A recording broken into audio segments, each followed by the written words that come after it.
QQ 阅读的小伙伴们，大家好，我是小展。好，谢谢。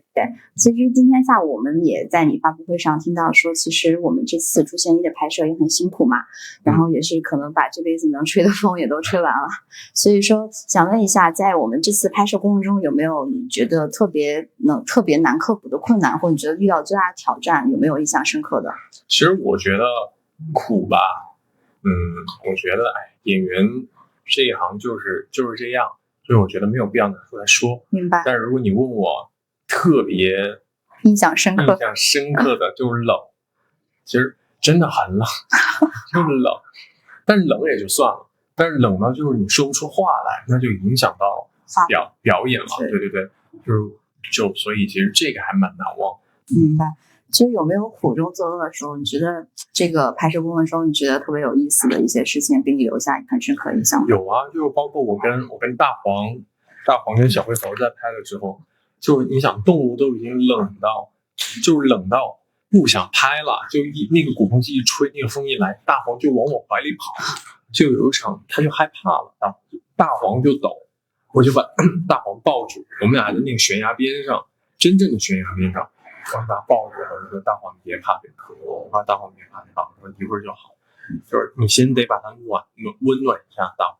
然后我跟他们说，我说好的，我就直接开始，我跟大黄就直接来，然后好了之后，我就跟大黄就直接就开始拍。这个小动物跟人一样在那儿等 stand by 的，对，它是不可控的，人是可控的。因为小动物就是害怕，就不想拍，我就要跑，所以就还有想想也挺有意思的。理解。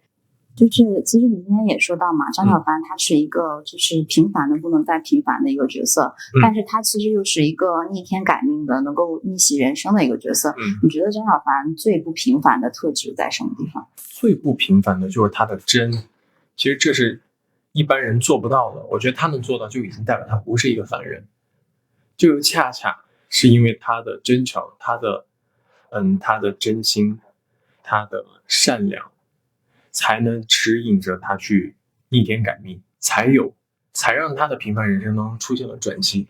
这些都是因为他的真诚，他的善良，才造成了这些转机的出现。对，其实我觉得最近就是您的很多剧也是特别火嘛，然后演技也非常受到大家的喜爱和认可。然后有没有一些就是进入角色？那演了这么多角色，有没有进入角色特别的小技巧可以分享给大家？其实我觉得就投入吧，没有什么技巧，至少在我这里，我觉得没有什么技巧，就投入就好。明白。就是那你回到张小凡这个角色来，那你在整个扮演的过程中，你觉得最满意的是哪个部分？然后会有没有什么其他的遗憾？就是反正就是尽所能呗。我觉得唯一可能欠缺一点的是，就是我刚才采访也说，就可能跟陆雪琪师姐其实有一场戏，我觉得可以更好。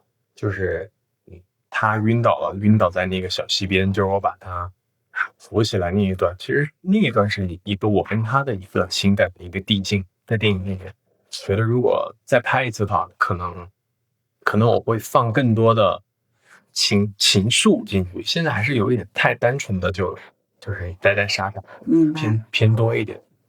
想问一下，就是肖老师平常有没有自己爱看的书的类型？可不可以跟我们粉丝推荐你几本觉得还不错的书吗？最近有一个同组的演员推荐了我一本，其实我觉得特别有意思的书，它是讲猫的，以猫的视角，然后来讲述就是这人的一生，我觉得还蛮有意思的。就是我们问几个比较有意思的问题。听说你最近学会了骑自行车，有没有特别想去哪里玩或者什么特别的计划？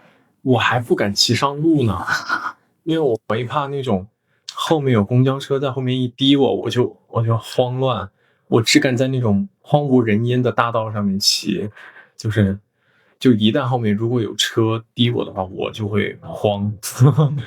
但是对，学会了，应该是学会了吧。就肖战老师生日也快到了，先祝你生日快乐。然后生日有什么愿望和计划吗？生日的愿望吗？世界和平没有，就是越来越好就行了。然后希望自己喜欢的人和喜欢自己的人都能越来越好吧。然后计划就是顺顺利利把现在拍的这个戏给拍完拍好。你用一句话为我们的诛仙一打个广告。不得不看，一定要看，看了还要再看。然后9月13号，过中秋赏圆月，然后一起去电影院看诛仙。好溜的古文啊！当然，我想了很久。